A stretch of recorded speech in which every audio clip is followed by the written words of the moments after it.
മെസ്സേജിലൂടെയാണ് നമ്മളിപ്പോ സാധാരണ ഇപ്പൊ ക്ഷണിക്കാറ്. അതൊക്കെ ഇപ്പൊ എല്ലാരും അംഗീകരിക്കോ? നമുക്കൊരു ദിവസം കാർ എടുത്തോണ്ടങ്ങ് ഇറങ്ങാം. അതെ, കുറുപ്പ് നേരിട്ട് ക്ഷണിക്കുന്ന പോലെ തന്നെ വിലയുണ്ട് കുറുപ്പിന്റെ ഫോൺ കോളിനും മെസ്സേജിനും. അത് ശരിയാ. കൊട്ടാരത്തിലെ മഹോത്സവത്തിന് എല്ലാവരെയും നേരിട്ട് പോയി ക്ഷണിച്ച ചരിത്രം രാജാവിനില്ല. കുറുപ്പ് സാറും ഒരു കൊച്ചു രാജാവല്ലേ? അതാണ് അതിന്റെ പോയിന്റ്.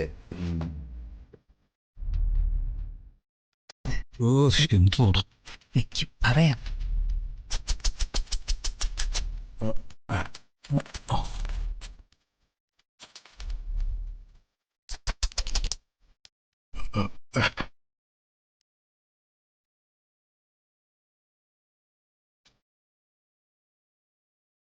ഗൗളി ചെല്ലോ. മുഹൂർത്തത്തിന് എന്തോ ദോഷമുണ്ടല്ലോ സാറേ. എന്റെ ജോത്സ്യരെ, ഈ ഗൗരിയൊക്കെ ഇപ്പൊ ആരെങ്കിലും ഇന്നത്തെ കാലത്ത് വിശ്വസിക്കുവോ? അതിന് വിശന്നിട്ടായിരിക്കും. നിങ്ങൾക്ക് അറിയാന്നുള്ള പണി നോക്കൂ ജോത്സ്യരെ, നോക്കിക്കേ.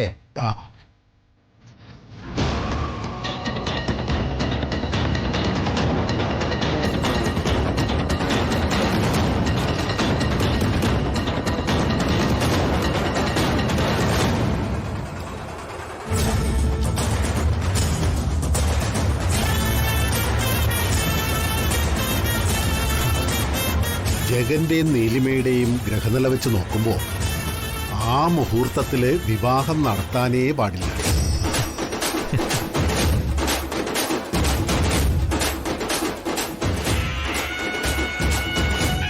വിവാഹത്തിന് മുമ്പ് കുറുപ്പ് സാറിന്റെ വീട്ടില് ഒരു ദുർമരണം തന്നെ സംഭവിച്ചേക്കാം എന്നാണ് ആരൂഢത്തിൽ തെളിഞ്ഞത്.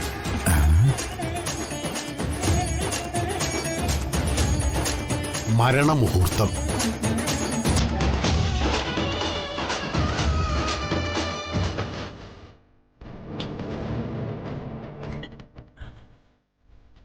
മരണം ഓർത്തോ? അതേതായാലും വേണ്ട. അല്ല, ഈ ദുർമരണം ഒഴിവാക്കാൻ എന്തെങ്കിലും പരിഹാര മാർഗമുണ്ടോ ജോത്സ്യരെ? ആ മുഹൂർത്തത്തില് വിവാഹം നടത്തരുത്. അതേ ഉള്ളൂ പരിഹാര മാർഗം. വടക്കേക്കോലയിലെ ജ്യോത്സ്യം തെറ്റിയ ചരിത്രമില്ലെന്നാ കേട്ടിട്ടുള്ളത്. അതെ, മുഹൂർത്തം ഒന്ന് മാറ്റി പിടിക്കുന്നതായിരിക്കും നല്ലത്, അല്ലേ?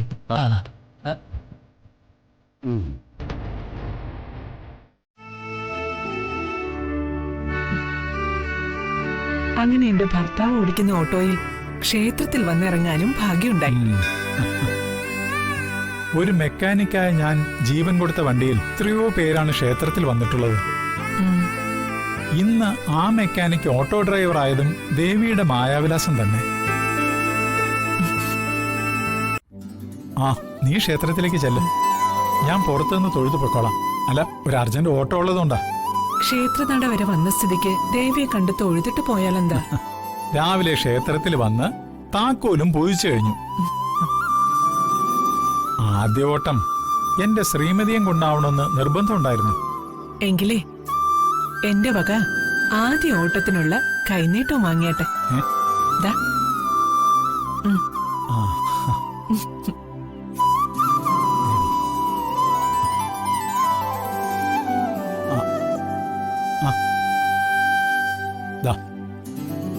എന്താ ഇത്? ഭർത്താവിന് കിട്ടിയ ശമ്പളത്തിന്റെ ആദ്യ ലാഭം എന്റെ ഭാര്യയ്ക്ക്. അത് മോനെ, കുറച്ചു കാലമായിട്ട് അമ്മയുടെ മനസ്സാകെ കലങ്ങി മറിഞ്ഞു കിടക്കുക.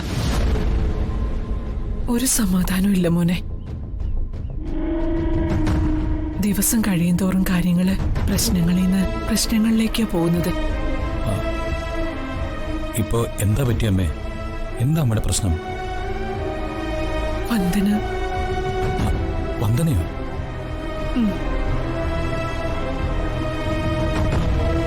എന്റെ മോളുടെ താലികെട്ട് കാണാൻ പ്രാർത്ഥനയും വഴിപാടുമായിട്ട് നടന്നവളാ ഞാൻ.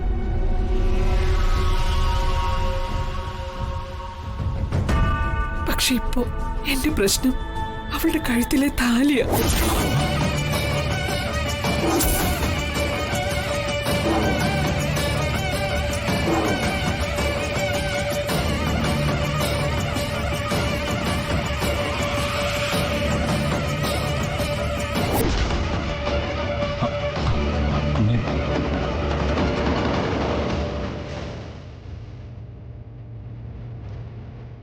ഞാനാണ് വന്ദനയുടെ കഴുത്തിൽ താലി കെട്ടിയെന്ന രഹസ്യം അമ്മ അറിഞ്ഞിട്ടുണ്ടാവും. അത് ചോദിക്കാനാവും എന്നെ വിളിച്ചു വരുത്തിയത്.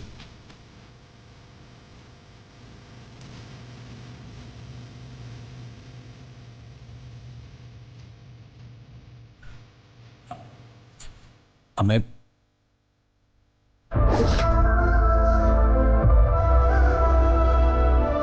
മോനെ, നിന്നോട് പറയാൻ പാടുണ്ടോന്ന് എനിക്കറിയില്ല. എന്നാലും സ്വന്തം മോനെ പോലെ കരുതി പറയാ. ആരോടെങ്കിലും പറഞ്ഞില്ലെങ്കിൽ നെഞ്ചു പൊട്ടി തകർന്നു പോയി ഞാൻ. അമ്മേ, കല്യാണം കഴിയാത്ത പെണ്ണിന്റെ കഴുത്തിൽ താലി ചരട്. അല്ല, ആരുടെ കഴുത്തിലെ താലി ചരട്? വന്ദനയുടെ.